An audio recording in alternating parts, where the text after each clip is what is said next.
बार आपकी वीडियो देखता हूँ, तो उसमें एक बार आपने वीडियो में बताया था कि परमात्मा व्यक्ति नहीं शक्ति है, इसलिए अध्यात्म जगत में साधक का महत्व है, पूजा का महत्व नहीं है। और जो मतलब जितने भी रूप में हम मानते हैं परमात्मा को, परमात्मा सिर्फ एक शक्ति है जो व्यक्ति के रूप में नहीं है। तो फिर मतलब ये वेद पुराण जो हैं और जो हम कथाएं सुनते हैं, फिर क्या ये सब असत्य है?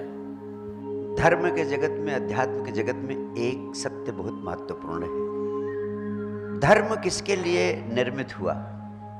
प्रश्न बहुत महत्वपूर्ण है, क्योंकि मेरी अध्यात्म की यात्रा ही इसी प्रश्न की खोज के साथ शुरू हुई थी। सबसे पहली बात इस प्रश्न के संबंध में कहना चाहूंगा कि जब भी धर्म पैदा हुआ है, किन्हीं धर्म का अनुभव करने वाले, आत्मा का अनुभव करने वाले, परम सत्य और परम आनंद का अनुभव करने वाले व्यक्तियों के अनुभव के परिणाम स्वरूप वेद की ऋचाएं आई, उपनिषद आए, सारे धर्म ग्रंथ आए। लेकिन दो चीजें समझनी बहुत अनिवार्य है। पहली चीज, ये किसी व्यक्ति के गहन अनुभव के परिणाम स्वरूप पैदा हुई।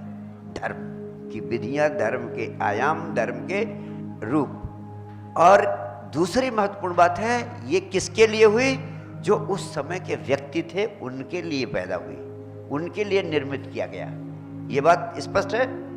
जो उस समय के लोग थे। वेदों का जन्म कब हुआ, उस पर विवाद हो सकता है, ऐतिहासिक विवाद हो सकता है, लेकिन इतना तो सत्य है ही कि हजारों हजार साल पहले ये प्रक्रिया पूजा पाठ की प्रारंभ हुई। उस समय का व्यक्ति आज के व्यक्ति की तुलना में बिल्कुल भिन्न था। आज का आदमी उस समय के आदमी से बिल्कुल भिन्न है, बिल्कुल डिफरेंट है। शरीर के तल पर, मानसिक तल पर, भावनात्मक तल पर बहुत गहन परिवर्तन हो चुके हैं। आज से 2000-2500 साल पहले जब भगवान बुद्ध ने विपश्यना की पद्धति दी थी, उस समय भी व्यक्ति बहुत सरल चित्त वाला था। उसको कोई बात गुरु कह देता तो उसके हृदय तक पहुंच जाती थी, उसके लिए किसी साधना की जरूरत नहीं थी।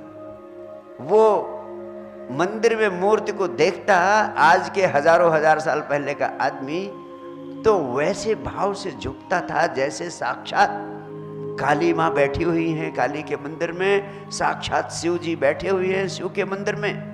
लेकिन आज का व्यक्ति बहुत जटिल हो गया है। 90% व्यक्ति तो जाता ही नहीं है मंदिर में। वो कहता है कि वो पत्थर की मूर्ति है, वो पत्थर की दीवार है। और जो जाते भी हैं डर के मारे, जो जाते हैं डर के मारे जाते हैं, तो उनके मन में भी ये रहता है कि चलो भाई, माँ बाप सब हाथ जोड़ते जाए हैं तो हम भी जोड़ लेते हैं। तो ये जो परंपरा के कारण कोई मंदिर जाता भी है तो इसलिए नहीं जाता कि उसको भरोसा है कि शिव जी वहाँ बैठे हुए हैं, और शिव जी का दर्शन कर लिया और माथा टेक लिया तो क्रांति हो जाएगी, बदलाव हो जाएगा। वो जाता सिर्फ इसलिए है कि बाय द वे अगर हो भी तो हर्ज क्या है। इस प्रकार से मंदिर में जाना, उसका कोई अर्थ नहीं है, उसका कोई औचित्य नहीं, उसकी कोई उपयोगिता नहीं, वो आपको कभी बदलेगा नहीं। लेकिन पहले का आदमी जिसके लिए निर्मित हुआ था, वो जाता तो वहां जाकर बदलता था। वहां जाकर जब वो माथा टेकता तो उसके भीतर रासायनिक परिवर्तन होता था और उसको उसकी जिंदगी में परिणाम मिलते थे। आज तो ये केवल औपचारिकता रह गई है। औपचारिकता के अलावा मंदिर, मस्जिद, गुरुद्वारों का और कोई अर्थ नहीं है। लेकिन मैं नहीं चाहता हूं कि तुम अंधों की तरह किसी औपचारिकता में उलझकर इस अनमोल जीवन को व्यर्थ करो। और इस अनमोल जीवन को व्यर्थ करने का मतलब परमात्मा का बहुत बड़ा अपमान है।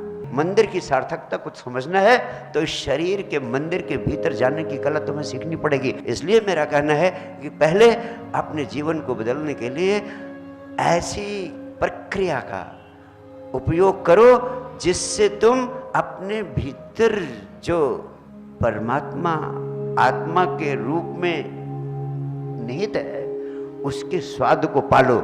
जब उसके स्वाद को पालोगे तब मंदिर तुम्हारे जीवन में सार्थक होने लगेंगे। और मैं आपसे कहना चाहता हूँ, ये सारे झगड़े इसीलिए होते हैं क्योंकि हमें परमात्मा का अनुभव नहीं है। हम खाली औपचारिक पूजा करते हैं और औपचारिक पूजा के नाम पर इस पर भी लड़ते हैं कि तुम्हारी पूजा इस तरफ मुंह करके हो रही कि उस तरफ मुंह करके हो रही है, मूर्ति में हो रही है, बिना मूर्ति के हो रही है। और इस बात पे भी लड़ जाते हैं कि तुम शिव जी के भक्त हो शैव हो या विष्णु जी के भक्त हो वैष्णव हो, तो शैव और वैष्णव भी लड़ जाते हैं एक दूसरे से। तो आप कहेंगे शैव सही है कि वैष्णव सही है? शक्ति की पूजा करने वाले उनसे लड़ते हैं जो शक्ति की पूजा नहीं करते हैं। सारी नासमझियों का केवल एक कारण है कि पूजा को किसी ने समझा ही नहीं है।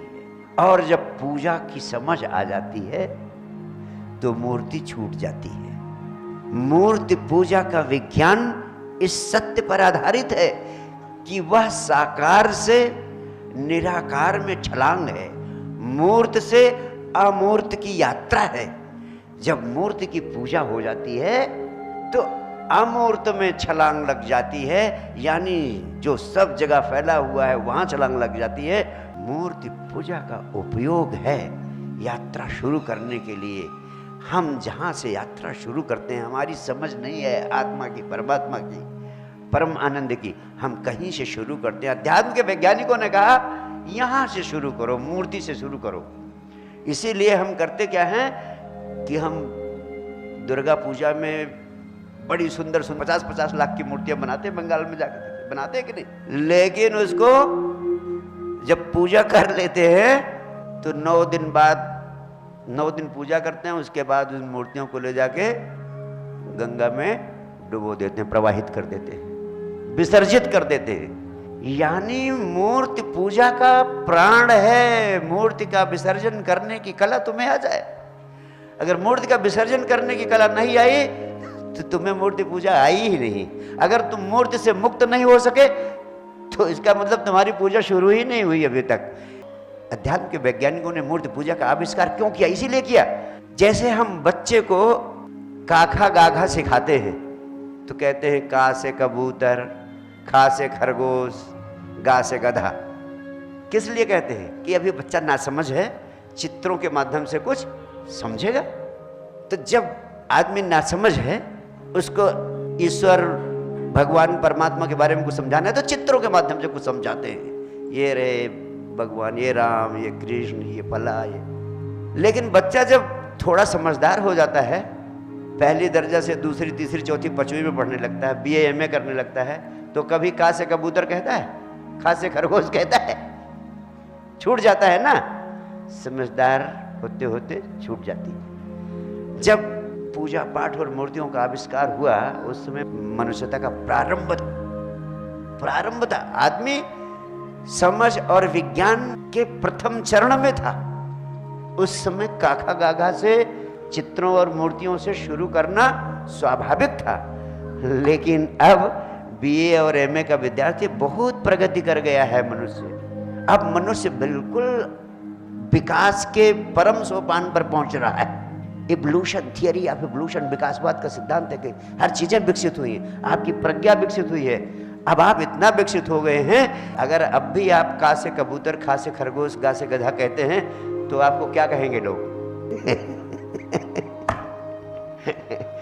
अब जो समझ, जिस तल पर हमारी चेतना अब है, अब हमें जिस चीज की जरूरत है, स्वयं में रूपांतरण पैदा करने के लिए जिन विधियों की आवश्यकता है, उन विधियों से हम अपने भीतर रूपांतरण पैदा करें, ताकि अस्तित्व की ऊर्जा से हमारी ऊर्जा संयुक्त हो सके और योग की परम अवस्था सुखे दुखे समो भूता लाभो लाभो जय जो, उस विज्ञान को हम आत्मसात कर सकें। बहुत बहुत प्यार, बहुत बहुत आशीर्वाद आपको। Thank you.